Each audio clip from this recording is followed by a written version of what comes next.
আমি গাজীপুর জেলা সভাপতি দায়িত্ব আজকের ওয়ার্ড দায়িত্বশীল সংগ্রামী প্রধান অতিথি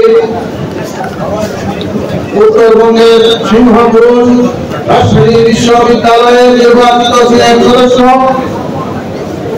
দক্ষিণ পূর্ব এশিয়ার সর্ববৃহৎ ছাত্র সংগঠন বাংলাদেশ ইসলামী ছাত্র শিবিরের সাবেক কেন্দ্রীয় সভাপতি, বাংলাদেশ জামাত ইসলামী সংগ্রামী সহকারী সেক্রেটারি জেনারেল, আজকের এই সংসদের প্রধান অতিথি রফিকুল ইসলাম খান, অন্যান্য বিশেষ অতিথিবৃন্দ, জেলা নেতৃবৃন্দ, থানা নেতৃবৃন্দ সহ সংগ্রামী ভাই সব, আসসালামু আলাইকুম ওয়া রাহমাতুল্লাহি ওয়া বারাকাতুহু।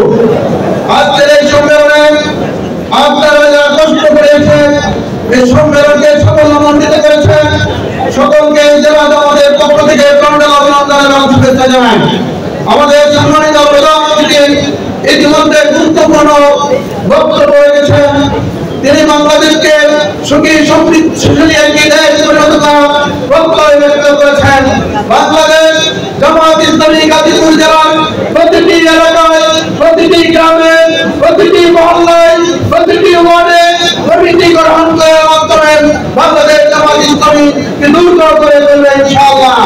যার মাধ্যমে আগামী দিনের যে নির্বাচন, সেই নির্বাচনে বাংলাদেশ জামাত ইসলামীর প্রতিটি আসনে প্রার্থীকে বিজয়ী করে এই দেশটাকে বৈষম্য মুক্ত করবে, জুলুম মুক্ত, শোষণ মুক্ত, চাঁদাবাজ মুক্ত, দুর্নীতি মুক্ত দেশ গড়ার পক্ষে বাংলাদেশ জামাত ইসলামী এগিয়ে যাবে।